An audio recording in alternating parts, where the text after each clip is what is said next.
20 साल पहले इस देश में एक टेक्नोलॉजी आई, प्रेशर कुकर बनाने की टेक्नोलॉजी। ये हमने विदेशों से लाई। हमारे देश में तो प्रेशर कुकर हमने कभी बनाया नहीं। कारण क्या है? हमको जरूरत नहीं। चीजें जो है ना वो जरूरत के हिसाब से बनती हैं। वो एक कहावत आपने सुनी है, आवश्यकता आविष्कार की जननी होती है। जो जरूरतें होती हैं, आवश्यकता होती हैं, तो आविष्कार होता है। हमको हमारे देश में कभी जरूरत नहीं लगी, इसलिए हमने प्रेशर कुकर नहीं बनाया, लेकिन विदेशों से हमने वो टेक्नोलॉजी ले आई। अब वो टेक्नोलॉजी ले आई, अब हम प्रेशर कुकर में खाना बनाते हैं। अब प्रेशर कुकर में जो खाना बनाते हैं, आपको मालूम है वो एल्यूमिनियम का है। और दुनिया में एल्यूमिनियम सबसे खराब धातु है खाना बनाने के लिए और खाना खाने के लिए। सारे वैज्ञानिकों की शोध इस बात पर केंद्रित है कि एल्यूमिनियम के पात्र में खाना बनाकर अगर आप खा रहे हैं तो आप धीमा जहर खा रहे हैं और यह जहर एक दिन जानलेवा होगा। मैंने इस पर थोड़ा अभ्यास किया तो पता चला कि एल्यूमिनियम के प्रेशर कुकर में बार बार खाना बनाकर जो हम खाते हैं, तो एल्यूमिनियम भारी तत्व है, हैवी मेटल है, वो शरीर में डिपॉजिट होता रहता है। और शरीर का जो एक्सक्रीटा सिस्टम है, जो जहर को बाहर निकालने वाला सारा तंत्र है, वो एल्यूमिनियम को कभी भी निकाल नहीं पाता, क्योंकि एल्यूमिनियम बहुत भारी है, बहुत हैवी है। तो वो जमा होता रहता है और जमा होते होते फिर दमा, अस्थमा, ट्यूबरकुलोसिस जैसी गंभीर बीमारियों का कारण बनता है। मैंने विद्यार्थी जीवन में एक छोटा सा सर्वे किया था कि भारत में जो गरीब लोग होते हैं उनको दमा और अस्थमा क्यों होता है। कारण उसका ये पता चला कि ज्यादातर गरीब लोग एल्यूमिनियम के बर्तनों में खाना बनाते हैं और खाते हैं। ये उनके दमा और अस्थमा होने का, टीबी होने का सबसे बड़ा कारण। और आप जानते हैं कि आधुनिक चिकित्सा विज्ञान में एल्यूमिनियम का इस्तेमाल वर्जित है। आयुर्वेद में भी स्वामी जी कह रहे हैं कि दवा नहीं बना सकते, एलोपैथी में भी एल्यूमिनियम का इस्तेमाल वर्जित है। लेकिन उस एल्यूमिनियम का करोड़ों टन में विदेशों से हम इंपोर्ट करके प्रेशर कुकर बना के घर घर में इस्तेमाल कर रहे हैं और खुद दमा, ट्यूबरकुलोसिस, अस्थमा के शिकार हो रहे हैं। हमें खुद नहीं मालूम है कि हमारे दमा का कारण प्रेशर कुकर है, हमारे दमा का कारण, हमारे कैंसर का कारण, गंभीर बीमारियों का कारण वो एल्यूमिनियम है जिससे प्रेशर कुकर बना है। किडनी फेल होने का कारण वो एल्यूमिनियम। मैं आपको एक पुरानी जानकारी देना चाहता हूं, तब आप इसकी भयावहता को समझ पाएंगे। जब अंग्रेजों की सरकार इस भारत में चलती थी और क्रांतिकारी अंग्रेजों के खिलाफ धरना प्रदर्शन करते थे और उनके सत्याग्रह होते थे और आंदोलन चलते थे, तो अंग्रेज सरकार क्रांतिकारियों को जेल में बंद करती थी। और अंग्रेज सरकार का यह उद्देश्य रहता था कि ये क्रांतिकारी जल्दी से मरें। तो जेलों में जितने क्रांतिकारियों को बंद किया जाता था उन सबको एल्यूमिनियम के पात्र में ही भोजन दिया जाता था ताकि जल्दी मरे। अंग्रेजों की सरकार ने बाकायदा इसके लिए कानून बनाया था। हमारे देश के अमर शहीद भगत सिंह को, चंद्रशेखर को, अशफाकुल्ला को, तात्या टोपे को, अजीमुल्ला को, अमजद खान को, सारे के सारे क्रांतिकारियों को जेलों में अंग्रेजों ने जब बंद किया तो एल्यूमिनियम के पात्र में उनको चाय मिलती थी, एल्यूमिनियम के पात्र में चावल, दाल, रोटी, सब्जी सब दिया जाता था ताकि इनके शरीर में एल्यूमिनियम जाए और ये क्रांतिकारी मरे, ताकि अंग्रेज सरकारों का रास्ता साफ हो। इस आधार पर अंग्रेज ये कानून बनाकर चलाया करते थे। अंग्रेजों के जाने के 63 साल के बाद भी हमारे देश की जेलों में अभी भी कैदियों को एल्यूमिनियम के बर्तनों में ही खाना मिलता है, क्योंकि अंग्रेजों के समय का जेल का कानून अभी तक बदला नहीं गया है। आप सोचिए कि कैदियों को जल्दी मार डालने के लिए अंग्रेज एल्यूमिनियम पात्र में भोजन दिया करते थे और कैदियों की मजबूरी होती थी, क्रांतिवीरों की मजबूरी होती थी उसमें भोजन खाना। लेकिन हमने तो हमारे घर में प्रेशर कुकर लाकर अपनी इच्छा से, अपने शौक से अपने मरने का इंतजाम किया हुआ है। ये है विदेशी टेक्नोलॉजी। अब बहुत लोग मुझे ये कहते हैं कि प्रेशर कुकर में खाना जल्दी बन जाता है इसलिए हम उसका इस्तेमाल करते हैं। ये खाना जल्दी बनना कोई बहुत बड़ी बात नहीं है। मैंने उसका अंदाज़ा निकाला कि प्रेशर कुकर में दाल बनाएं तो 20 मिनट में बनती है और मिट्टी की हांडी में बनाएं तो ज़्यादा से ज़्यादा 40 मिनट में बनेगी। 20 मिनट का ही अंतर है, इससे ज़्यादा नहीं। और 10 मिनट का अंतर और पड़ेगा सब्जी में। लेकिन मिट्टी की हांडी की जो दाल आप खाएंगे उसका जो स्वाद होगा वो प्रेशर कुकर की दाल में जिंदगी में कभी नहीं मिल सकता। मिट्टी की हांडी में पका हुआ दूध जो पिएंगे उसका जो स्वाद होगा वो किसी एल्यूमिनियम पात्र के दूध में नहीं मिलेगा। मिट्टी की हांडी में जो दही बनाते हैं ना दूध डाल के, उस दही का जो स्वाद होता है वो किसी भी दूसरे पात्र के दही का नहीं होता है। तो स्वाद अच्छा है, क्वालिटी में बहुत अच्छा है, क्योंकि मिट्टी में कैल्शियम है, आयरन है, मैग्नीशियम है, मैग्नीज है, शरीर को काम आने वाले 18 सूक्ष्म पोषक तत्व तो मिट्टी में ही है। उसके पात्र का भोजन किसी भी प्रेशर कुकर के भोजन की तुलना में 100 गुना 1000 गुना अच्छा है। आयुर्वेद में अष्टांग हृदय में बड़ा जोर देकर बार बार रिपीटिशन करके ये नियम बताया गया, जो शायद बहुत महत्व का है, इसलिए रिपीटिशन बहुत हुआ है। भोजन को बनाते समय जो भी पात्र का इस्तेमाल आप करते हैं वो खुला रहना चाहिए। भोजन को बनाते समय जो भी पात्र का हम इस्तेमाल करते हैं वो पात्र खुला होना चाहिए, भगोना होना चाहिए, कढ़ाई होनी चाहिए, खुला रहना चाहिए। क्यों? तो उसके आगे का नियम है कि भोजन को बनाते समय, पकाते समय सूर्य का प्रकाश या पवन का स्पर्श होना बहुत जरूरी है। बनते हुए भोजन को, पकते हुए भोजन को सूर्य का प्रकाश या पवन का स्पर्श। अब सूर्य का प्रकाश, आजकल हमारे घरों में चूल्हे खत्म हो गए, पहले गांव में चूल्हे होते थे, आज भी हैं, तो खुले में होता है ना चूल्हा, तो सूर्य के प्रकाश की संभावना पूरी है। और वो अलग से बनाते हैं, क्या कहते हैं उसको, हम तंदूर कहते हैं, तंदूर भी खुले में बनाते हैं, तो वहां भी सूर्य का प्रकाश आना संभव है। तो खुले में अगर खाना बन रहा है तो सूर्य का प्रकाश आएगा, वो पक्की बात है। नहीं तो कवर्ड एरिया में बना रहे हैं तो खुला रखिए ताकि पवन जा सके, उसमें हवा जा सके, प्राणवायु जा सके। प्राणवायु माने ऑक्सीजन, ऑक्सीजन माने आग, सीधी सी बात है, आग है ऑक्सीजन। तो बनते हुए खाने को आग की ही जरूरत है, वो ऑक्सीजन से ही मिलती है उसको। इसलिए जितना खुला रहेगा भगोना या कढ़ाई, उतनी ज्यादा ऑक्सीजन, उतनी ज्यादा प्राणवायु जाएगी और भोजन जो पकेगा वो बहुत अच्छे से पकेगा। नीचे से आग लग रही है वो अग्नि की है, ऊपर से आग है वो ऑक्सीजन की है, वो कंप्लीट डाइजेस्ट होगा क्योंकि कंप्लीट उसका कुकिंग होगा। इसका सीधा सा मतलब एक ही है, प्रेशर कुकर में खाना मत बनाइए क्योंकि वो खुला हुआ नहीं है। प्रेशर कुकर चारों तरफ से बंद है, ना उसमें पवन जा सकता है ना प्रकाश जा सकता है। उसमें से पवन बाहर तो आ सकता है, बाहर से अंदर जाने का कोई रास्ता नहीं है।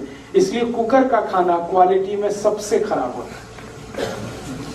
हम लोगों ने इस पर कुछ काम किया, कुछ वैज्ञानिकों के साथ मिलकर, ये समझने के लिए कुकर में दाल बनाई और भगोने में दाल बनाई, दोनों को टेस्ट किया तो पता चला कि कुकर की दाल के जो माइक्रो न्यूट्रिएंट्स हैं वो है ही नहीं ज्यादा, और खुले हुए भगोने की बनाई हुई दाल के माइक्रो न्यूट्रिएंट्स कुकर से ज्यादा। कढ़ाई में दाल बनाई, कढ़ाई में सब्जी बनाई, और कुकर में दाल बनाई, कुकर में सब्जी बनाई, दोनों की क्वालिटी में अंतर आ जाता है। दो कारण से, एक तो कुकर में पवन नहीं गया, प्रकाश नहीं गया, दूसरा कुकर जो है वो एल्यूमिनियम का है।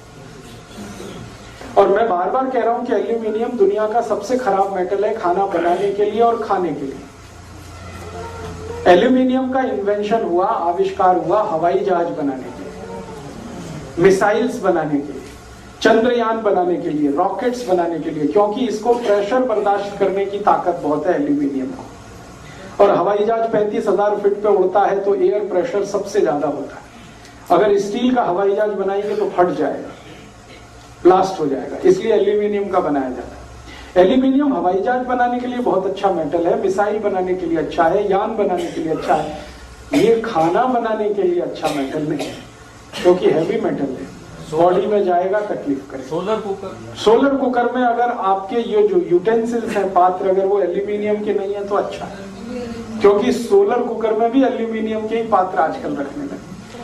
मैंने एक सर्वे किया था मेरे जीवन में, जिस दिन से मुझे ये बहुत तकलीफ हो गई, इसलिए मैं सबको बोल के कहता हूं, ये 1000 गरीब मरीज मेरे पास ऐसे हैं जो दमा, अस्थमा, ब्रोंकियल अस्थमा, ट्यूबरकुलोसिस के पेशेंट, 1000 से ज्यादा है, और कई साल से ट्रीटमेंट उनका चलता है, धीरे धीरे ठीक होता है। आप जानते हैं टीबी जल्दी ठीक नहीं होती। उनके घरों में जा जाके मैंने देखा क्या होता है भाई, क्यों इनको टीबी है, क्यों अस्थमा है, क्यों दमा है, ना सिगरेट पीते, ना बीड़ी पीते, ना तंबाकू खाते। तो घरों में जाके देखा तो रोज एल्यूमिनियम के बर्तन में ही खाना बनाते हैं और खाते हैं। एनर्जी सस्ता है, बात तो सही है, सस्ता है, उनको बाकी मेटल्स बहुत महंगे पड़ते हैं। तो चूंकि सस्ता है इसलिए एल्यूमिनियम का वो बर्तन लाके खाना बना रहे हैं, खा रहे हैं, और उसका अंतिम दुष्परिणाम है टीबी से मर रहे हैं। इधर पैसे बचाए, उधर अपना जीवन गंवाते। और मैं आपको थोड़ा एक हिस्टोरिकल फैक्ट शेयर करना चाहता हूं कि एल्यूमिनियम के बर्तन भारत में खाने पीने के काम में कब से आए। अंग्रेजों की जब यहाँ सरकार चलती थी इस देश में, तो अंग्रेजों के देश में एल्यूमिनियम का आविष्कार हुआ 18th सेंचुरी। उसके बाद उन्होंने हवाई जहाज वगैरह बनाया 1905 में। उस समय अंग्रेजों को किसी वैज्ञानिक ने बताया उनके देश के कि ये खाने पीने के लिए बहुत खराब है, बाकी के लिए अच्छा है। तो अंग्रेजों ने भारत के लिए कानून बना दिया कि भारत की जेलों में जितने क्रांतिकारी बंद हैं सबको एल्यूमिनियम के बर्तन में ही खाना दो ताकि जल्दी मरे। हमारे जो क्रांतिवीर थे अंग्रेजों के लिए वो सब आतंकवादी थे। भगत सिंह, उधम सिंह, चंद्रशेखर, सुभाष चंद्र बोस, अशफाक उल्लाह, तात्या टोपे, ये सब हमारे लिए क्रांतिकारी थे, देश की आजादी लाने वाले। अंग्रेजों के लिए वो सब खतरनाक लोग थे। तो अंग्रेज चाहते थे कि जेल में बंद करके इनको मारा जाए और स्लो पॉइजन देके मारा जाए, पता भी ना चले और मर भी जाए। तो उनके लिए उन्होंने एल्यूमिनियम के बर्तन लाए और तब से भारत की जेलों में कानून आ गया कि जो जेल का कैदी है उसको एल्यूमिनियम के पात्र में ही चाय मिलेगी, एल्यूमिनियम के पात्र में ही पानी मिलेगा, उसी में रोटी खानी पड़ेगी, उसी में सब। और आज तक वो कानून हमारी जेलों में चला आ रहा है। अंग्रेज तो चले गए 1947 में, लेकिन वो कानून अभी भी है। अभी भी जेल में आप जाएंगे तो हमारे भाई बंदे जो कैदी बन के वहां हैं उनको एल्यूमिनियम में ही खाना है। मेरे बहुत सारे दोस्त हैं जो जेल सुपरिंटेंडेंट हैं, जेलर हैं, मैं बहुत उनको बोलता हूं कि इसको बदल दो, अंग्रेजों के जमाने का नियम था, अब तुम बदल दो। तो वो कहते हैं कि ये हम नहीं बदल सकते, ये संसद बदलेगी। तो संसद में बैठे हुए लोगों को बताओ, समझाओ, तो कहते हैं आप समझाओ, मैं क्यों समझाऊं। सुपरिंटेंडेंट कहता है, जेलर कहता है, मैं क्यों बताऊं, आप बताओ ना। और फिर वो अंत में कहता आप ही संसद में जाओ ना और जाके इस कानून को बदलो।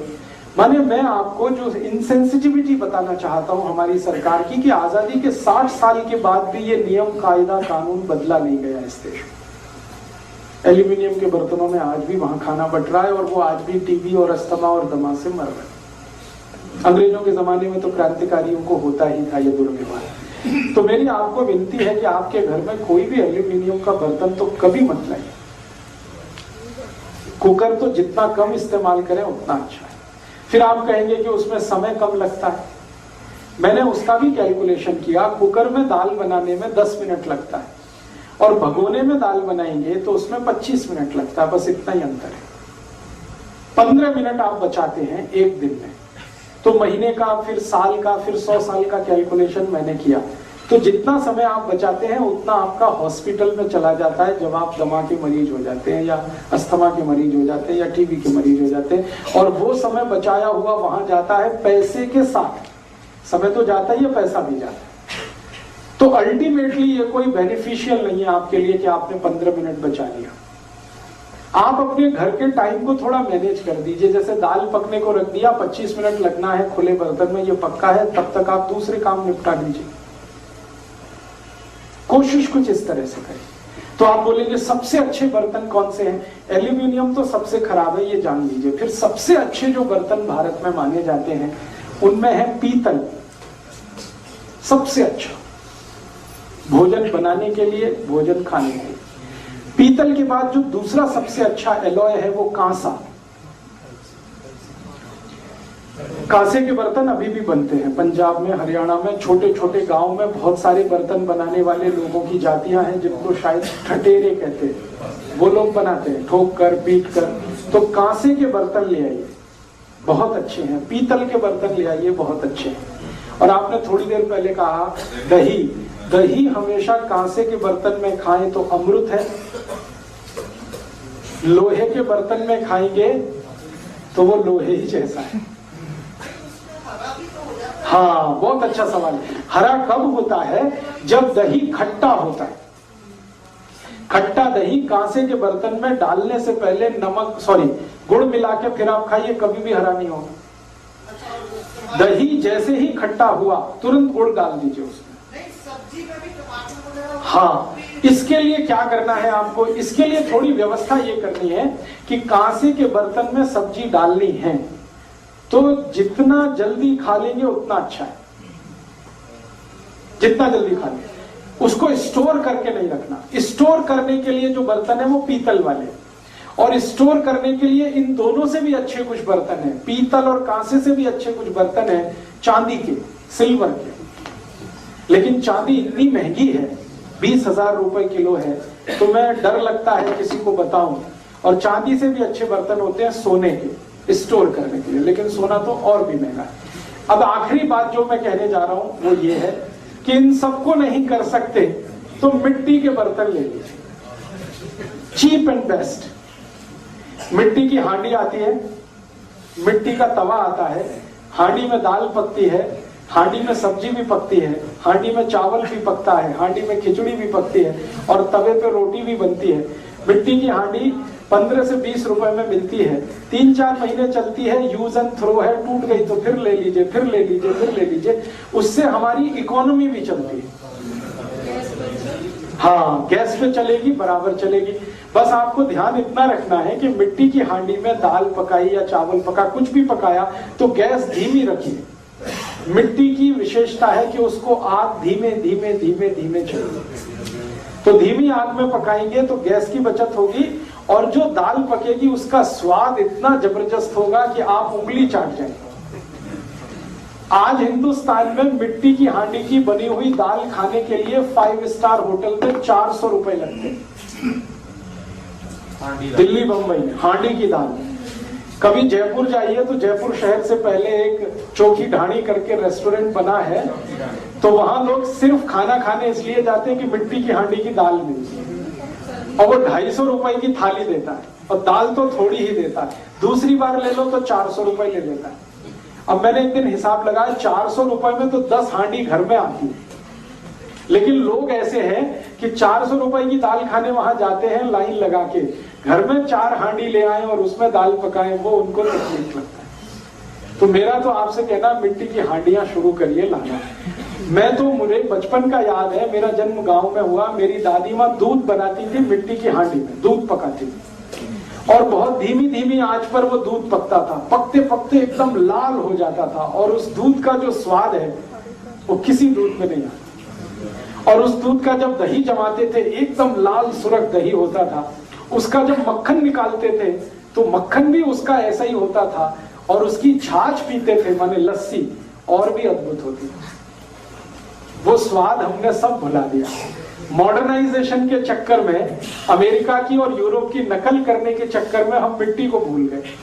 कुकर ले आए, यूटेंसिल्स आ गए, फ्यूचुरा आ गया, फिर ये आ गया, महंगे महंगे चीजें, सस्ती चीज क्वालिटी।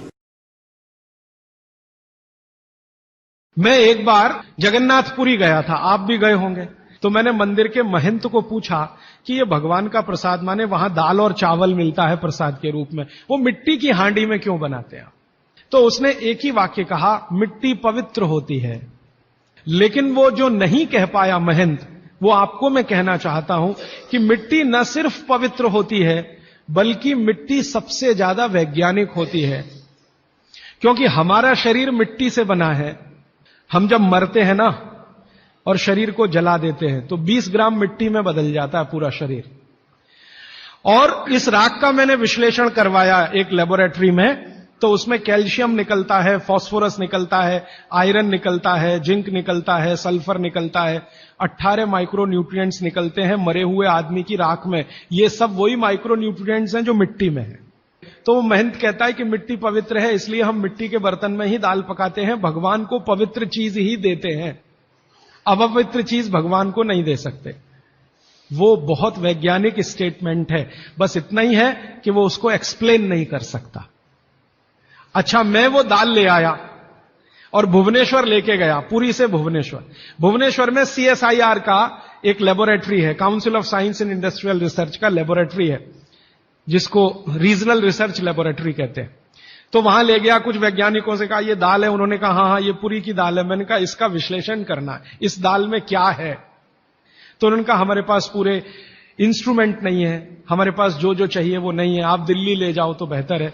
तो मैंने कहा दिल्ली ले गया तो खराब तो नहीं होगी? उन्होंने कहा नहीं होगी, क्योंकि ये मिट्टी में बनी है।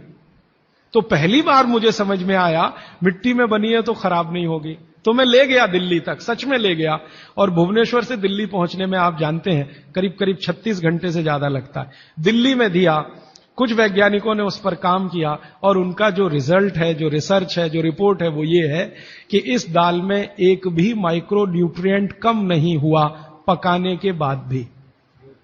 तो प्रेशर कुकर की दाल को जब उन्होंने रिसर्च करके देखा तो उन्होंने कहा इसमें माइक्रो न्यूट्रिएंट्स बहुत ही कम है। मैं पूछा परसेंटेज वाइज बता दो, तो उन्होंने कहा अगर अरहर की दाल को मिट्टी की हांडी में पकाओ और 100% माइक्रो न्यूट्रिएंट्स हैं तो कुकर में पकाने में 13% ही बचते हैं, 87% नष्ट हो गए। मैं पूछा कैसे नष्ट हुए, तो उन्होंने कहा ये जो प्रेशर पड़ा है ऊपर से और इसने दाल को पकने नहीं दिया, तोड़ दिया, मॉलिक्यूल्स टूट गए हैं, तो दाल तो बिखर गई है, पकी नहीं है, बिखर गई है, सॉफ्ट हो गई है। तो खाने में हमको ऐसा लग रहा है कि ये पका हुआ खा रहे हैं, लेकिन वास्तव में वो नहीं है। पके हुए से मतलब यह होता है कि जो माइक्रो न्यूट्रिएंट्स आपको कच्चे रूप में शरीर को उपयोग नहीं आते, उनको आप उपयोगी बना लें, इसको पका हुआ कहते हैं आयुर्वेद में। तो उन्होंने कहा कि यह मिट्टी की हांडी की दाल बहुत बहुत क्वालिटी में ऊंची है, बशर्ते कि आपके प्रेशर कुकर की। और दूसरी बात तो आप सभी जानते हैं, वो मुझे सिर्फ रिपीट करनी है कि मिट्टी की हांडी की बनाई हुई दाल को खा लीजिए तो जो उसका स्वाद है वो जिंदगी भर नहीं भूलेंगे आप। इसका मतलब क्या है, भारत में चिकित्सा का और शास्त्र पाक कला का ऐसा विज्ञान विकसित हुआ है जहां क्वालिटी भी मेंटेन रहेगी और स्वाद भी मेंटेन रहेगा। तब मैंने गांव गांव घूमता रहता हूं तो पूछना शुरू किया, तो बोलते हैं लोग कि ज्यादा नहीं 30-40 साल पहले सब घर में मिट्टी की हांडी की दाल थी। मेरी दादी को पूछा तो दादी कहती है कि हम तो जिंदगी भर मिट्टी की दाल ही खाते रहे। तब मेरे समझ में आया कि मेरी दादी को डायबिटीज क्यों नहीं हुआ, तब मुझे समझ में आया उसको घुटने का दर्द क्यों नहीं हुआ, तब मुझे समझ में आया उसके 3200 दांत मरने के दिन तक सुरक्षित थे, क्योंकि हमने उसका अंतिम संस्कार किया। अगले दिन जब राखी लेने गए तो सारे दांत उसके 32 के 32 निकले। तब मेरे समझ में आया कि 94 साल की उम्र तक मरते समय चश्मा क्यों नहीं लगा उसकी आंखों पे, और जीवन के आखिरी दिन तक अपने कपड़े खुद अपने हाथ से धोते हुए मरी थी। ये कारण है कि शरीर को आवश्यक माइक्रो न्यूट्रिएंट्स की पूर्ति अगर नियमित रूप से होती रहे तो आपका शरीर ज्यादा दिनों तक बिना किसी दूसरे की मदद के काम करता है। तो माइक्रो न्यूट्रिएंट्स पूरा सप्लाई मिला दाल में, जो खाई थी उसने मिट्टी की हांडी में पका पका के। और न सिर्फ दाल पकाती थी वो मिट्टी की हांडी में, बल्कि दूध भी मिट्टी की हांडी में पकाती थी, घी भी मिट्टी की हांडी से ही निकालती थी, दही का मट्ठा भी मिट्टी की हांडी में ही बनता था। अब मेरे समझ में आया कि हजारों साल से मिट्टी के बर्तन क्यों इस देश में आए। हम भी एल्यूमिनियम बना सकते थे। हिंदुस्तान में बॉक्साइट के खजाने भरे पड़े हैं, कर्नाटक बहुत बड़ा भंडार, तमिलनाडु, आंध्र प्रदेश बॉक्साइट के बड़े भंडार हैं। हम भी बना सकते थे, अगर बॉक्साइट है तो एल्यूमिनियम बनाना कोई मुश्किल काम नहीं है, लेकिन हमने नहीं बनाया क्योंकि उसकी जरूरत नहीं थी। इसलिए कुम्हारों की एक पूरी की पूरी जमात इस देश में खड़ी की गई कि तुमको भैया मिट्टी के ही बर्तन बनाने हैं। माने तुमसे बड़ा वैज्ञानिक कौन। अब ये कुम्हार जो इतने बड़े वैज्ञानिक हैं इस देश के, जो मिट्टी के बर्तन बनाकर हजारों साल से दे रहे हैं हमारे स्वास्थ्य की रक्षा करने के लिए, हमने उनको नीची जाति बना दिया। हम कैसे मूर्ख लोग, ये ऊंचा नीचा हमने डाल दिया इस देश में, इसी ने देश का सत्यानाश कर दिया। अगर प्रेशर कुकर की कंपनी जो बना रही है प्रेशर कुकर वो ऊंचा आदमी है, तो ये कुम्हार नीचा कैसे हो गया, जो सबसे बड़ा वैज्ञानिक काम कर रहा है मिट्टी के बर्तन बना बनाकर आपके माइक्रो न्यूट्रिएंट्स को, आपके सूक्ष्म पोषक तत्वों को कम नहीं होने देने के लिए मिट्टी का सिलेक्शन करता है। वो आपको मालूम है हर एक मिट्टी से बर्तन नहीं बनते, एक खास तरह की मिट्टी है वही बर्तन बनाने में काम आती है, और एक खास तरह की मिट्टी है जो हांडी बनाती है, दूसरे खास तरह की मिट्टी में कुल्हड़ बनता है, तीसरे खास तरह की मिट्टी में कुछ और बनता है। ये मिट्टी को पहचानना कि इसमें कैल्शियम ज्यादा, इसमें मैग्नीशियम ज्यादा, इसलिए हांडी इससे बनाओ, और इसमें कैल्शियम मैग्नीशियम कम है इसलिए इसका कुल्हड़ बनाओ। ये तो बहुत बहुत बारीक और विज्ञान का काम है। ये सब कुम्हार कर रहे हैं, हजारों साल से कर रहे हैं, बिना किसी यूनिवर्सिटी में पढ़े हुए कर रहे हैं। तो हमें तो वंदन करना चाहिए, उनके सामने नतमस्तक होना चाहिए। कितने महान लोग हैं। दुर्भाग्य से सरकार की कैटेगरी में वो बैकवर्ड क्लास में आते हैं। और सबसे मजे की बात कि ये हांडी जब खत्म होगी, माने इसकी लाइफ पूरी हो जाएगी, तो ये हांडी फिर मिट्टी में मिल जाएगी और फिर वही मिट्टी से हांडी बन जाएगी। दुनिया में ऐसी कोई वस्तु नहीं है। प्रेशर कुकर के बारे में तो नहीं कह सकते आप, बायोडिग्रेडेबल है। तो आप भी कर लीजिए ये काम, प्रेशर कुकर निकालिए, मिट्टी की हांडी ले आइए। तो आप कहेंगे जी दाल देर में पकेगी, सिद्धांत ही वही है दाल का। तो जो देर में खेत में पकी है वो देर में घर में भी पकेगी। आप कहें जी मिट्टी की हांडी के बाद अगर कोई चीज है, तो हमारे यहां एक मेटल बनता है जिसको आप लोग कहते हैं एलॉय है, कांसा। तीसरा सबसे अच्छा माना जाता है पीतल। अब ये कांसे और पीतल में भी हमने काम कर लिया कि अरहर की दाल को कांसे के बर्तन में पकाएं तो उसके सिर्फ 3% माइक्रोन्यूट्रिएंट कम होते हैं, 97% मेंटेन रहते हैं। पीतल के भगोने में पकाएं तो 7% कम होते हैं, 93% बचे रहते हैं। लेकिन प्रेशर कुकर में बनाएं तो सिर्फ 7% बचते हैं, बाकी खत्म होते हैं। अब आप तय कर लीजिए, आपको लाइफ में क्वालिटी चाहिए तो आपको मिट्टी की हांडी की तरफ ही जाना पड़ेगा, माने भारत की तरफ वापस लौटना पड़ेगा, इंडिया से। अभी हम हैं इंडिया में, जो बनाया अंग्रेजों ने या बना दिया अमरीकियों ने। इस इंडिया से निकल के भारत की यात्रा करनी पड़ेगी। और मैंने पिछले 1-2 वर्षों में ये बातें गांव गांव में कहना शुरू किया है, तो इसका परिणाम पता है क्या, कि कुम्हारों की इज्जत बढ़ गई है गांव में। और मैं मानता हूं कि मेरे व्याख्यान की अगर कोई सार्थकता है तो वो ये कि कुम्हारों की इज्जत इतनी बढ़ जाए कि वो पंडितों के बराबर आ जाएं, क्योंकि वो किसी से नीचे नहीं है, क्योंकि वो किसी से छोटे नहीं है। और मजे की बात कि वो हांडी बना के आपको 20-25 रुपए में ही दे रहे हैं, प्रेशर कुकर तो 250-300 रुपए का है। मैं होम्योपैथी की भी चिकित्सा करता हूं, तो बहुत सारे पेशेंट मुझे फोन करते हैं, राजीव भाई ये। तो मैंने कुछ पेशेंट को खास कर कहा कि देखो भैया, आपको मैं कोई दवा नहीं दूंगा। तो कहने लगे फिर बीमारी कैसे ठीक होगी। मैंने कहा एक ही काम करो, मिट्टी की दाल खाना शुरू करो, मिट्टी की हांडी में रखी हुई दाल खाना शुरू करो। चावल खाना है तो मिट्टी की हांडी का। कहने लगे राजीव भाई कौन करेगा ये सब। मैंने कहा आपकी बीवी करेगी या आप करोगे। अगर जिंदगी चाहिए तो झक मार के आप करोगे, नहीं तो अमेरिका जाओ, कनाडा जाओ, जर्मनी जाओ, लाखों रुपए खर्च करो, फिर भी झक मार के वापस आओ। तो मेरे पास कुछ डायबिटीज के क्रोनिक पेशेंट हैं, बहुत क्रोनिक, जिनका शुगर यूनिट 480 के ऊपर है। ऐसे 100 से ज्यादा पेशेंट, वो 8 से 9 महीना हो गया नियमित रूप से मिट्टी की दाल और मिट्टी का चावल, माने हांडी की दाल और हांडी का चावल, हांडी की खिचड़ी नियमित रूप से खा रहे हैं। और अब तो उन्होंने मिट्टी का तवा भी ले आया अपने घर में रोटी बनाने के लिए। बाजरे की रोटी बहुत अच्छी बनती है इस मिट्टी के तवे पे, तो रोटी भी उसी की खा रहे हैं। 8 महीने के बाद सबका शुगर टेस्ट किया है तो 480 यूनिट वाला अभी 180 यूनिट पे है, बिना किसी मेडिसिन के, बिना किसी इंजेक्शन के, बिना किसी टॉनिक के। और होम्योपैथी की कोई दवा नहीं दी मैंने उनको।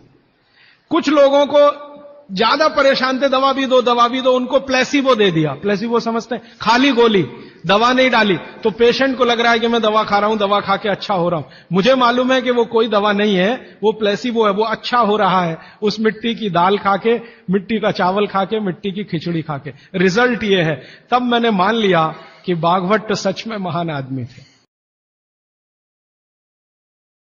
मिट्टी की हांडी ले आए, बहुत सस्ती आती है, 20-25 रुपए की आती है। और हांडी में दाल पकाएं, हांडी में ही चावल पकाएं, हांडी में खिचड़ी बनाएं। हमारे देश में गांव में अभी भी ऐसे ही चलता है। हांडी में भोजन बनता है, हांडी में दूध बनाया जाता है, और दूध हांडी में जब पकता है ना तो एकदम लाल सुर्ख हो जाता है। वो दूध का स्वाद ही अलग होता है। हांडी में हाँ बताता हूं अभी गैस पे कैसे चलेगी हांडी।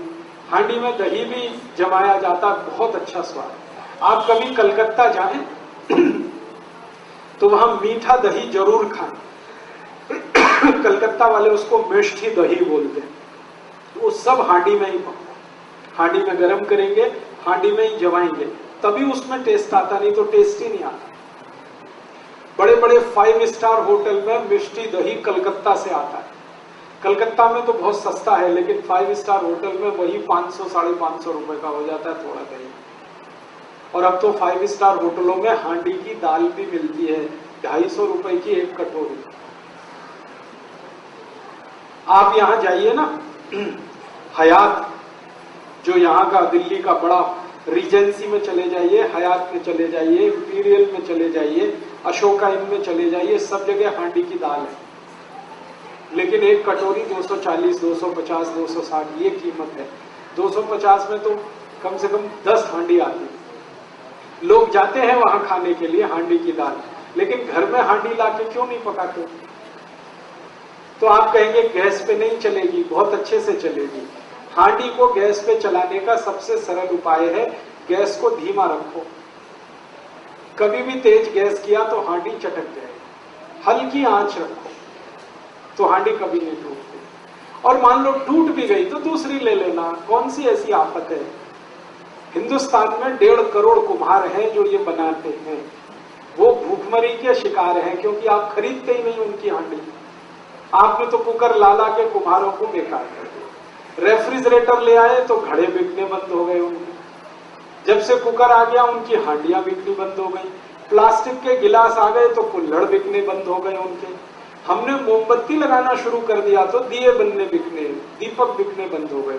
1.5 करोड़ कुम्हार भुखमरी के शिकार हैं। इसलिए वो सरकार से कहते हैं हमको आरक्षण चाहिए, क्योंकि अब उनका काम धंधा तो टूट रहा है।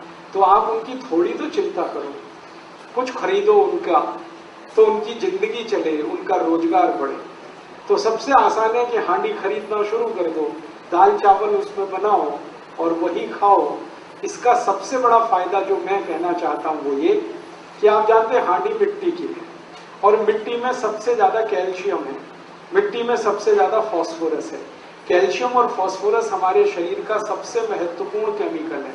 बिना कैल्शियम के शरीर नहीं हो सकता, बिना फास्फोरस के शरीर नहीं हो सकता। ये कैल्शियम और फास्फोरस सबसे ज्यादा मिट्टी में है। फिर उसके बाद आयरन चाहिए हमको, आयरन भी सबसे ज्यादा मिट्टी में है। फिर मैग्नीशियम चाहिए, वो मिट्टी में है। फिर मैग्नीज चाहिए, वो मिट्टी में है। फिर सल्फर चाहिए, वो मिट्टी में। 18 केमिकल चाहिए, ये शरीर तब बनता है, वो सब मिट्टी में है। तो मिट्टी की हांडी की दाल खाओगे तो सारे केमिकल शरीर को मिलेंगे फोकट में, मुफ्त में। और यही केमिकल अगर कम पड़ जाए ना तो डॉक्टर लिख के देता है कैल्शियम सेंडोज की गोली खाओ, तो खाते हो आप कि नहीं? और वो खाते हो, सैकड़ों रुपए खर्च करते हो आप, और फिर भी गारंटी कुछ नहीं है कि उससे कुछ फायदा भी हो जाएगा। उससे अच्छा ये है कि मुफ्त की मिट्टी की हांडी में सब कैल्शियम फास्फोरस है, वही खरीद लो। डॉक्टर की कैल्शियम की गोलियां खाने से अच्छा कैल्शियम जिसमें है मिट्टी में, उसमें दाल बना के खा लो। विज्ञान तो यही कहता है। तो आप अगर करें तो आज से अपने घर में एक बदलाव कर लें, मिट्टी की हांडी खरीद लें। फिर आप कहेंगे खाना बहुत देर में बनेगा। मैंने बना के देखा, मिट्टी की हांडी में दाल 28 मिनट में बनती है और प्रेशर कुकर में 10 मिनट में बनती है। 18 मिनट का ही अंतर है, ज्यादा नहीं। और शरीर का स्वास्थ्य अच्छा रहे तो 18 मिनट कौन बड़ी बात है। मैं अभी थोड़े दिन पहले मद्रास गया था, चेन्नई। वहां भारत का एक बहुत बड़ा समूह है, जैसे आपने नाम सुना हीरो होंडा, ऐसे दक्षिण भारत का ग्रुप है टीवीएस सुंदरम, टीवीएस मोटरसाइकिल। उनके मालिक के घर गया था खाना खाने, तो उनकी धर्म पत्नी ने मिट्टी की हांडी में दाल पकाई, मिट्टी की हांडी में चावल वगैरह वगैरह, और वो खिलाया। तो मैंने आश्चर्य से पूछा, आप करोड़पति आदमी हैं और मिट्टी की हांडी में दाल चावल खाते हैं? तो उनकी पत्नी ने पता क्या उत्तर दिया, वो तो भगवान कृष्ण भी खाते। मैं पूछा वो कैसे? आपको मालूम है जगन्नाथपुरी के मंदिर में कृष्ण भगवान को प्रसाद मिट्टी की हांडी में ही चढ़ाया गया। तो सुंदरम ग्रुप की जो मालकिन है वो मुझे कह रही है कि जो कृष्ण भगवान मिट्टी की हांडी में खा सकते हैं तो हम तो उनके भक्त हैं ना, हमको क्यों नहीं खाना चाहिए? तो मैंने कहा आप तो 40,000 करोड़ का बिजनेस चलाती हैं, आपके पास टाइम इतना कहाँ है कि इतनी देर खाना बनाए? तो उनका जो उत्तर था वो गजब। उन्होंने कहा कि ये 40,000 करोड़ या 4 लाख करोड़ किसी भी काम के नहीं है जिस दिन शरीर बेकार हो जाए। इतना इंटेलिजेंट उत्तर आपको सुनने को कम मिलेगा। उन्होंने कहा ये 40,000 करोड़ या 4 लाख करोड़ किसी काम का नहीं। जब शरीर काम ना करे तो ये पैसा है किसके लिए? हम शरीर स्वस्थ रखें, इसके लिए तो सारा हम सरंजाम जुटा रहे हैं। और स्वस्थ रहने का सबसे आसान तरीका है मिट्टी की हांडी की दाल चावल वगैरह वगैरह खाते रहो। तो करोड़पतियों के घर में अगर ये हो सकता है तो आपके घर में भी हो सकता है। करिए, दिल्ली के बहुत सारे कुम्हार आपका इंतजार कर रहे हैं, कब आप उनको ऑर्डर करें और कब वो अपनी हांडियां बेचने के लिए आपकी मदद लें। और अगर आपने सच में इनका उद्धार कर दिया तो इनकी जो दुआएं मिलेगी आपको, वो आपके जिंदगी के हर काम को पूरा कर। ये बात आपके ध्यान में इसलिए लाने की जरूरत है कि टीवीएस ग्रुप जो हजारों करोड़ के एम्पायर का मालिक है, उनके घर में अगर मिट्टी के बर्तन इस्तेमाल हो सकते हैं तो आपके घर में भी हो सकते हैं। माने हमको ये बहाना ना मिले कि मिलते नहीं है जी, समय बहुत लगता है जी, क्या उसको खटराक करने का। ये जो मन के अंदर की हमारी जो रुकावटें हैं, ये कभी नहीं आए, इस दृष्टि से इस उदाहरण का बहुत महत्व है। और ये उदाहरण मैं हिंदुस्तान के ऐसे हजारों लोगों के बारे में बता सकता हूं जिनको आप रोज अखबारों में देखते हैं, न्यूज़पेपर में देखते हैं, टीवी पे देखते हैं। ज्यादातर के घरों में मिट्टी के बर्तन रसोई में इस्तेमाल होते हैं। आपको सुन के हैरानी होगी, धीरू भाई अंबानी के घर में रोटी हमेशा मिट्टी के तवे पे ही बनती है। धीरू भाई अंबानी के घर में रोटी हमेशा तवे पे बनती है। एक बार मुझे भी मौका मिला उनकी धर्मपत्नी श्रीमती कोकिला बहन से बात करने का कि आप ये मिट्टी के तवे पे रोटी क्यों बनाती हैं, ये तो पिछड़ेपन की निशानी है। ये ऐसा मैंने जानबूझ के बोला। हम तो ऐसा मानते हैं कि आप 18वीं शताब्दी में जा रहे हैं, मिट्टी के बर्तन की रोटी माने तवे की। तो कोकिला बहन ने कहा कि जो जो कहे, मुझे उसकी परवाह नहीं, मुझे ये रोटी पसंद है और हमारे घर के सब लोगों को पसंद है, इसलिए हम मिट्टी के बर्तन में ही रोटी बनाते हैं। पूरे गुजरात में आप जाएंगे, राजस्थान में जाएंगे, अभी भी एक दो नहीं, लाखों नहीं, करोड़ों लोग हैं जो मिट्टी के तवे पे रोटी बना रहे हैं और खा रहे हैं। और मैं विनम्र रूप से आपसे कहना चाहता हूं कि वो आपसे ज्यादा स्वस्थ है और आपसे ज्यादा तंदुरुस्त है। अगर हमें अपना स्वास्थ्य और तंदुरुस्ती बना के रखनी है, बचा के रखनी है, तो ये बातें आपको अपने जीवन में आचरण में उतारने की आवश्यकता है। और ये बातें अगर आपके आचरण में आती हैं तो कितनी बड़ी चीज होती है इस देश में कि अगर मान लो हिंदुस्तान में 112 करोड़ लोग हैं, 112 करोड़ लोगों में 20 करोड़ परिवार है, 20 करोड़ परिवारों में 20 करोड़ रसोई घर है। अगर 20 करोड़ रसोई घर में मिट्टी का तवा आने लगे तो 20 करोड़ तवा बनने लगेगा और लाखों कुम्हारों को रोजगारी मिल जाएगी जो बेरोजगार बैठे हैं, जिनके पास काम नहीं। अगर मिट्टी की हांडी में 20 करोड़ परिवारों में दाल बनने लगेगी, चावल बनने लगेगा, तो करोड़ों कुम्हारों को हांडी बनाने का काम मिल जाएगा जो आज बेकार बैठे हैं। और हिंदुस्तान में कुम्हारों की संख्या लगभग उतनी ही है जितनी ब्राह्मणों की है। सरकार के आंकड़े हैं, लगभग 18% कुम्हार हैं और कुम्हार जैसी जातियां हैं 18% ही ब्राह्मण है। तो इतने बड़े समाज को अगर रोजगार हम दे पाते हैं तो बहुत बड़ी बात है। इसलिए अर्थव्यवस्था को भी मदद होती है, आपका स्वास्थ्य तो अच्छा रहता ही है। और मेरी जो मन की बात है वो आपसे मैं शेयर करना चाहता हूं कि मिट्टी से आपका जुड़ाव रहता है।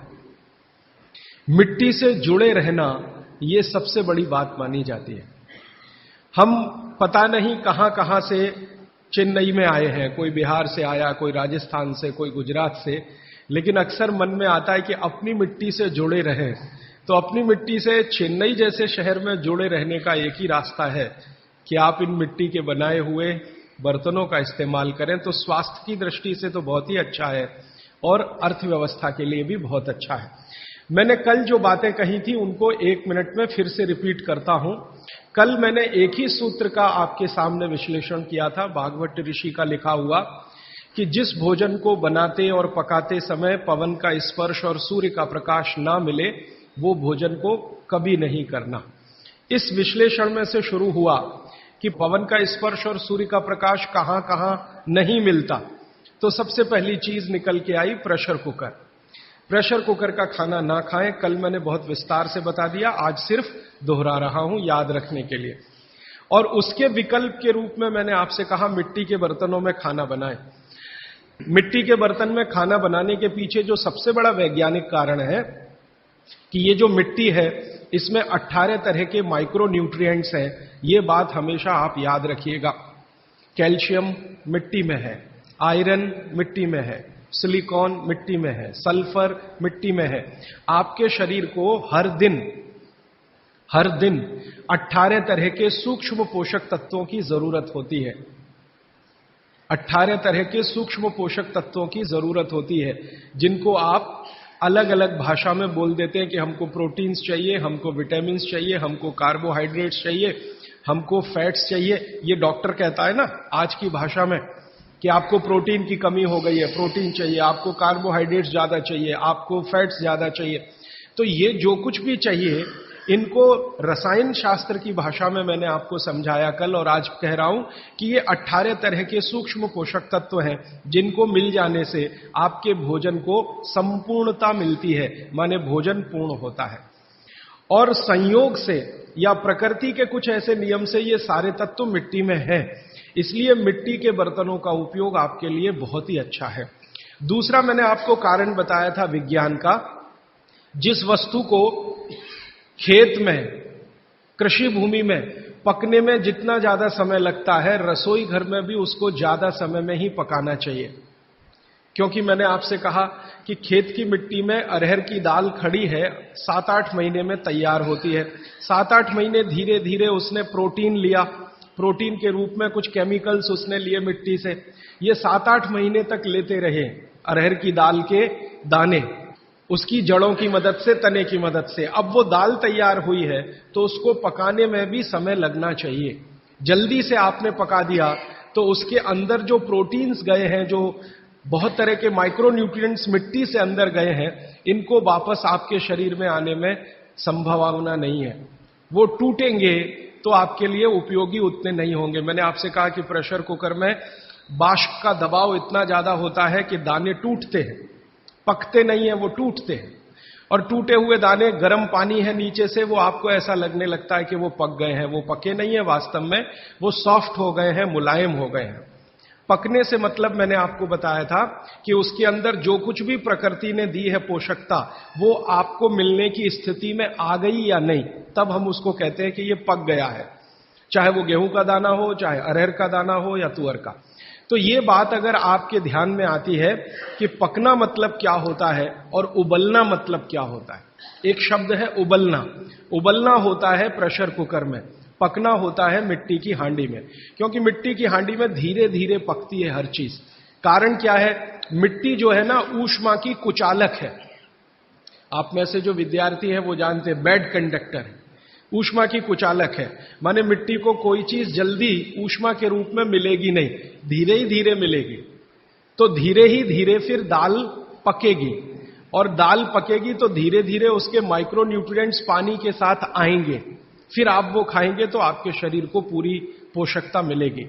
और भगवान ने जो चीजें बनाई हैं, प्रकृति ने जो चीजें बनाई हैं, उनकी पोषकता आपको मिले, इसके लिए बनाई। ये जो दाल बनी है ना, आप अगर ध्यान से देखें तो दाल का ऊपर का हिस्सा है जो आप खा रहे हैं फल के रूप में, बीच का हिस्सा है वो जानवर खा रहे हैं। तो भगवान ने, प्रकृति ने ऐसी व्यवस्था दी है। गेहूं है, गेहूं का ऊपर का हिस्सा है वो आप खा रहे हैं, बीच का जो बचा हुआ हिस्सा है जिसको तना कहते हैं वो जानवर खा रहे हैं, और अंत का बचा हुआ जो हिस्सा होता है जिसको जड़ कहते हैं वो धरती के लिए होता है, मिट्टी के लिए होता है। प्रकृति ने बहुत सोचकर ये सब बनाया, भगवान ने बहुत सोचकर बनाया। मनुष्य के लिए एक हिस्सा, उसमें से थोड़ा आप चाहें तो पक्षियों को भी खिला सकते हैं। तो मनुष्य और पक्षियों के लिए एक हिस्सा, जानवरों के लिए दूसरा हिस्सा, और प्रकृति की धरती या मिट्टी के लिए तीसरा हिस्सा। हर एक फसल में यही देखेंगे आप। तो जो आपके लिए बनाया है भगवान ने, वो बहुत सोच समझकर बनाया है। जो जानवरों के लिए है वो भी सोच समझकर है, और मिट्टी के लिए। तो उसका अगर जीवन में फायदा उठाएं तो बहुत अच्छा होगा। और बागभट्ट जी इसी के लिए शायद ये सूत्र लिखकर अब मैं आपको जो और गहरी बात कहने जा रहा हूं वो ये कि मिट्टी के बर्तनों में खाना बनाएं और उसका उपयोग करें, उसमें स्टोरेज करना सबसे अच्छा है। दाल पकाई, अब आपको स्टोर करके रखनी है, मिट्टी की हांडी में रख दीजिए, भूल जाइए, कोई तकलीफ नहीं। सब्जी पकाई, स्टोर करके रखनी ही है, मिट्टी की हांडी में रख दीजिए, भूल जाइए। दही बनाया, स्टोर करके रखना है, मिट्टी की हांडी में रख दीजिए। दूध रखना है, मिट्टी की हांडी में रख दीजिए। ये स्टोरेज के लिए मिट्टी सबसे अच्छी है, पकाने के लिए भी सबसे अच्छी। कांच भी मिट्टी का ही एक स्वरूप है।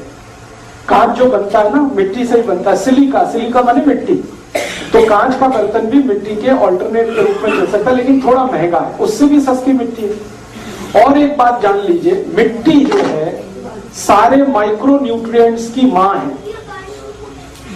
दुनिया के सारे माइक्रो न्यूट्रिएंट्स मिट्टी से ही मिलते हैं।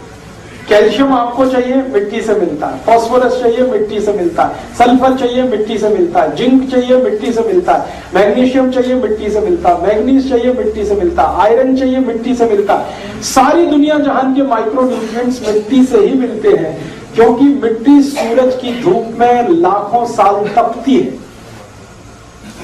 लाखों करोड़ों साल तपती है। कई बार मुझे लगता है कि महात्मा बुद्ध, महावीर स्वामी ने जितनी तपस्या नहीं की है, उससे ज्यादा मिट्टी ने तपस्या की। लाखों करोड़ों साल से धूप सूरज की ले रही है, रिसीव कर रही है, तप रही है। उसके तपने से उसमें जो क्वालिटी डेवलप हो रही है, उसको हम भूल रहे हैं और छोड़ रहे हैं, इस्तेमाल नहीं कर रहे हैं। हमारे घरों में आजकल मिट्टी के घड़े आना बंद हो गए, फ्रिज आ गया, रेफ्रिजरेटर आ गया।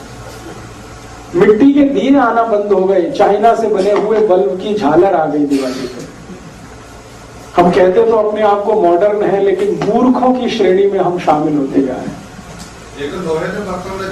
हाँ, अभी कर रहा हूं। तो आपसे मेरी एक छोटी सी गुजारिश है, पंजाब में अभी भी मिट्टी बहुत अच्छी है और पंजाब में कुम्हार भी है। मैं थोड़े दिन पहले जलंधर गया था। जलंधर शहर में सड़क के किनारे बैठे हुए 10-12 कुम्हारों से मैं मिला था और उनसे पूछता था, भाई आपकी रोजी रोटी कैसे चलती? कहते तकलीफ में चलती है। क्यों? कहते घड़े बनाते हैं, पूरे बिक नहीं पाते। दिए बनाते हैं, पूरे बिक नहीं पाते। हांडियां बनाते हैं, बिक नहीं पाते। तो जिंदगी चलती तो है, घिसट घिसट के चलती है। फिर मैं बोला, अगर आपका बिकने लगे तो? उन्होंने कहा हमें बहुत खुशी होगी। तो उनका कहना था कि हमारा बेचेगा कौन?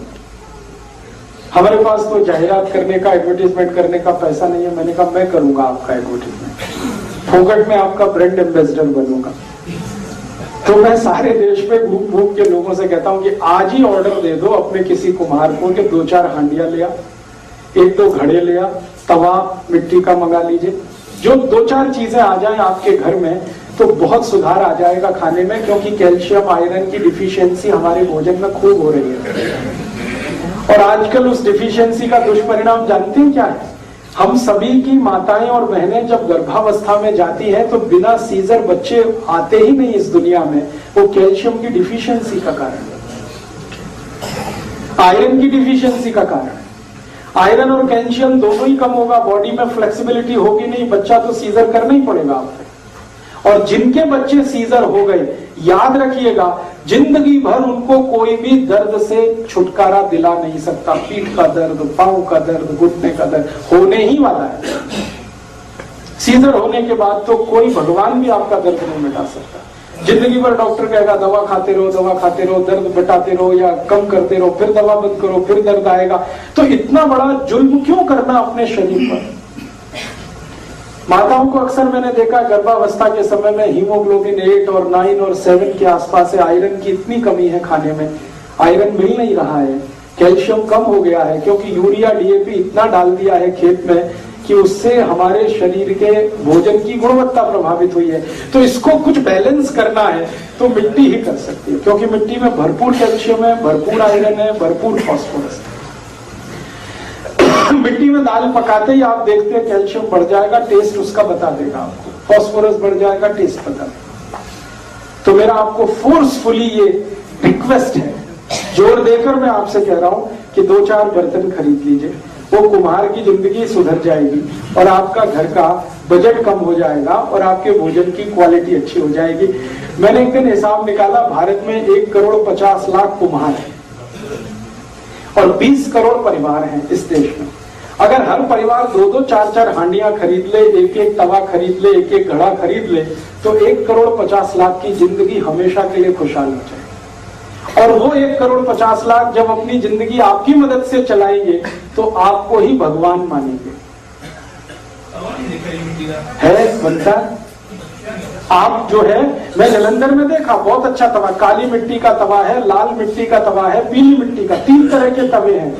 जालंधर में जहां आकाशवाणी है ना, आकाशवाणी के बिल्कुल बगल में बैठता कुमार, उसके पास एक तवा, मैं पूछा काली मिट्टी वाला, वो क्या ये मक्की की रोटी के लिए अच्छा है। फिर लाल वाला उसने कहा ये गेहूं की रोटी के लिए अच्छा, फिर पीला वाला उसने कहा ये बाजरी की रोटी के लिए अच्छा। इतना माइक्रो कैलकुलेशन है उसका कि ये मक्की की रोटी के लिए, ये बाजरी। मुझे तो लगा कि कुम्हारों से बड़ा साइंटिस्ट कौन है इस देश में, जो ये माइक्रो कैलकुलेशन करके बैठी है कि ये मक्की की रोटी के लिए अच्छा है, ये बाजरी की रोटी के लिए अच्छा है, ये गेहूं की रोटी के लिए अच्छा है। ये जरूर है कि उनके पास डिग्री नहीं है, सो व्हाट, डिग्री तो बहुत लोगों के पास नहीं है, लेकिन नॉलेज तो है। तो वो नॉलेज जो उनके पास है, परंपरा से आया हुआ, उस नॉलेज का समाज के लिए सदुपयोग हो, मेरी ये इच्छा है। और करोड़ों लोगों को रोजगार मिले और आपका किचन का थोड़ा रंग रूप बदले। मैं आपको एक छोटी सी बात और शेयर करना चाहता हूँ। थोड़े दिन पहले मैं मद्रास गया था। मद्रास में एक बहुत बड़ा ग्रुप है, टीवीएस, आपका नाम सुना? टीवीएस जो मोटरसाइकिल है, बहुत बड़ा ग्रुप है। जैसे हीरो होंडा हमारे उत्तर भारत का, वैसे दक्षिण भारत का टीवीएस ग्रुप है। शायद उनका टर्नओवर 2 से 2.5 लाख करोड़ का है।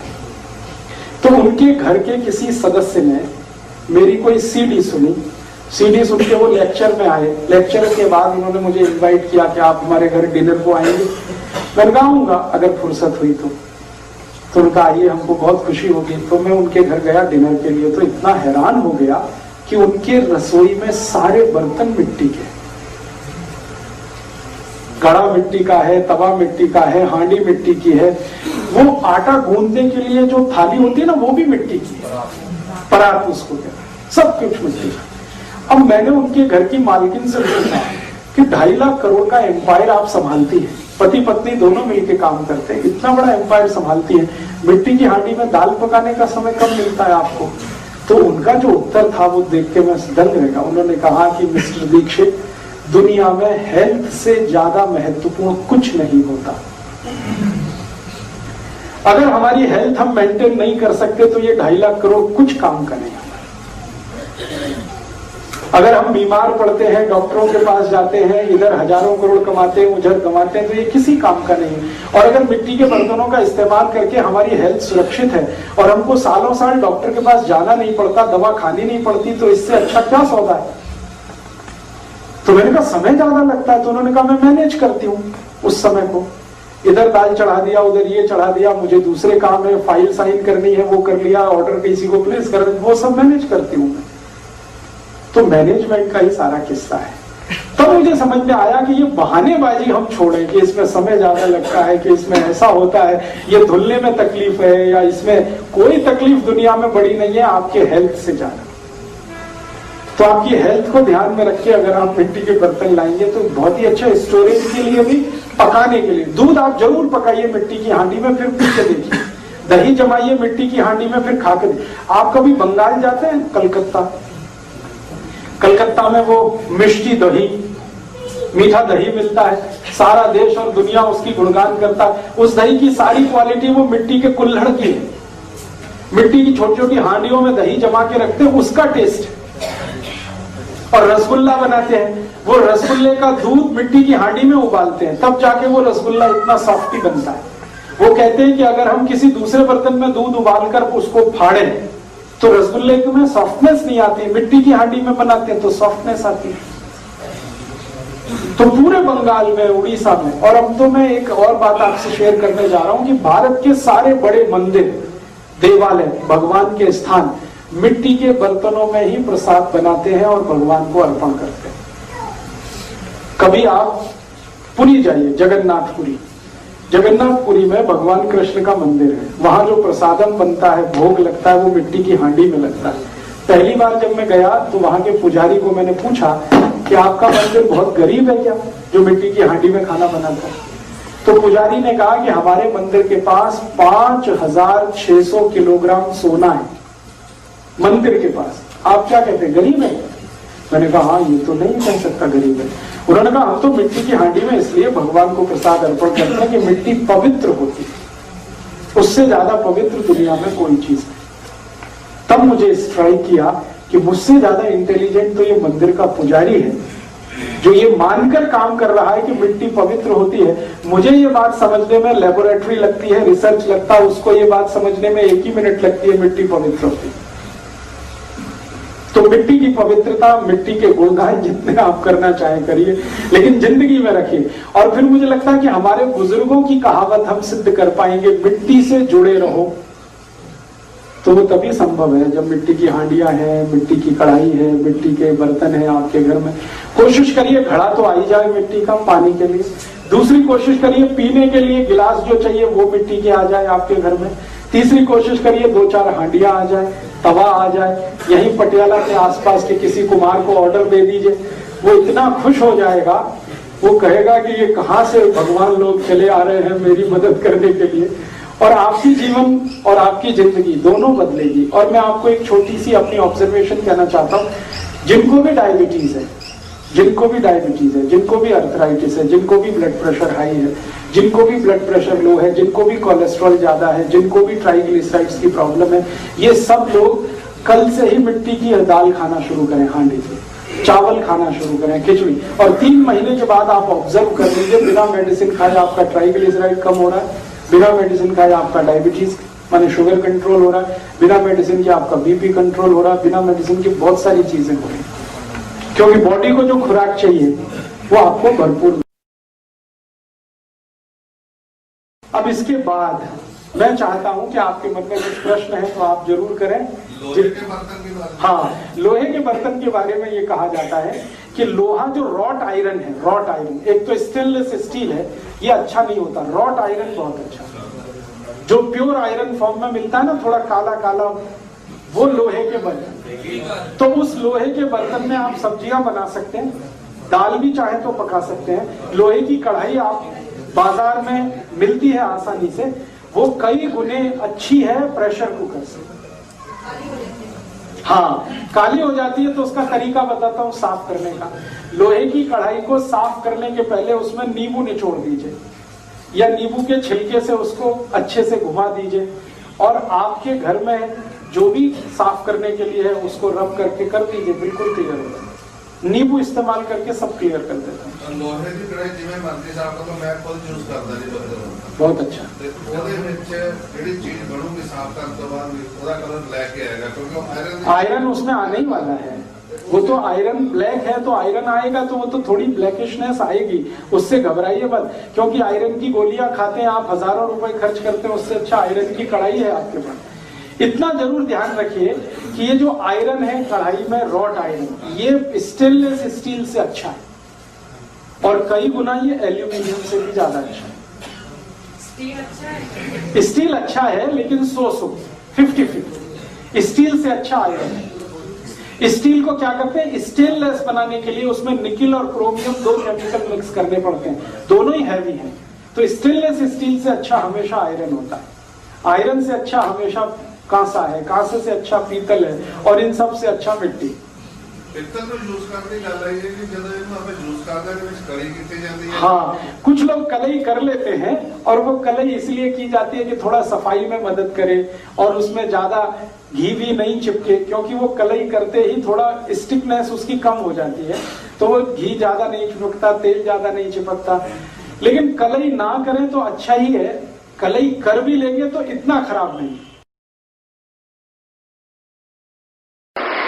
मेरी तो आपसे विनती है कि अपने घरों के लिए बर्तन लाइए तो सबसे ज्यादा चुनिए पीतल के बर्तन, कांसे के बर्तन, तांबे के बर्तन, ये सब घर में रहने चाहिए। तो आप बोलिए क्या पुराने जमाने में ले जाना चाहते हैं? मैं आपको पुराने जमाने में नहीं, नए जमाने में ले जाना चाहता हूं, 21वीं शताब्दी में ले जाना चाहता हूं, अच्छी चीजों के साथ। जो चीजें 18वीं 19वीं शताब्दी में अच्छी थी वो आज भी अच्छी है, उनको उपयोग करने में शर्म क्या भाई? पीतल और कांसा हमारे यहाँ हजारों साल से इस्तेमाल होता आया बर्तनों के लिए, तो आगे भी इस्तेमाल करने में बुराई क्या? अब उसमें तर्क और कुतर्क बहुत है, भारी बहुत होता है और जल्दी से साफ नहीं होता है, तो उनके लिए व्यवस्थाएं की जाएंगी, साफ करने की भी व्यवस्था होगी। उसका भारीपन है तो उसमें आपको हल्का लाने के लिए अब मुश्किल क्या हो गई है कि शरीर इतना कमजोर हो गया है पिछले 20-25 सालों में कि पीतल के बर्तन उठते नहीं है, कांसे के बर्तन हाथ में उठते नहीं है, सफाई कैसे हो, ये सब समस्याएं आई हैं। लेकिन इनका समाधान ढूंढना पड़ेगा। समाधान चाहिए होगा कि शरीर में ताकत बढ़े। बर्तन में गुस्सा क्यों निकालें कि ये भारी है, साफ नहीं होता? अपने शरीर की ताकत बढ़े ताकि हम उसे साफ भी कर सके और उठा के कहीं रखना है तो वो रख दे सके। आपको मालूम है शादियां होती हैं तो शादियों में पीतल और कांसे के ही बर्तन देने का रिवाज है, तांबे के बर्तन देने का रिवाज है। ये स्टील के बर्तन जो देता है वो तो बहुत, मुझे नहीं लगता मूर्ख और महामूर्ख क्या कहना चाहिए। हमारे यहाँ तो परंपरा बनती है। परंपरा वहीं से बनती है जहां जरूरत के हिसाब से, मौसम पर्यावरण के हिसाब से चीजें व्यवस्थित होती है। कोशिश करिए कांसे के बर्तन लाइए ना घर में, तो आप बोलेंगे मिलते नहीं है। मैं आपको पते देता हूं, हिंदुस्तान में 350 शहर हैं जहां अभी भी कांसे के बर्तन बनते हैं और मिलते हैं। हमारे यहाँ तो एक पूरा समाज है जिनको कसेरा कहा जाता है, कसेरा। मैंने हिंदुस्तान में 350 शहर अभी तक देखे हैं जहां कसेरे अभी भी जीवित हैं और ठोक पीट के बर्तन बना ही रहे हैं, लेकिन वो दुखी है, पिटते हैं। मैं जब भी कहता हूं भाई तुम्हारा माल नहीं बिकवाऊंगा, तो उन्होंने कहा फिर तो आप ही हमारे बनवा। तो उनका माल मैं कैसे बिकवा सकता हूं? आप खरीदेंगे तब ना। तो हमारे घरों में थोड़े कांसे के बर्तन लाना शुरू कर दीजिए। थोड़ा पैसा है अगर आपके पास तो चांदी के बर्तन लाए, वो तो सबसे ही अच्छा है। चांदी की थाली रखिए, चांदी की कटोरी रखिए, चांदी का गिलास रखिए, उसमें पानी पीजिए, उसमें भोजन करिए। चांदी तो सबसे अच्छी है। कम पैसा है तो कांसा ले आइए, और भी कम है तो पीतल ले आइए। ये एल्यूमिनियम घर में से हटाइए, प्रेशर कुकर हटाइए। और मेरी माताओं बहनों से विशेष विनती है, जो एल्यूमिनियम की कढ़ाई आपके घर में है तो इसको भी विदा करिए। एल्यूमिनियम की कोई थाली वाली आपके घर में, इसको विदा करिए, उसके स्थान पर पीतल की कढ़ाई दिखाइए। और सबसे सस्ता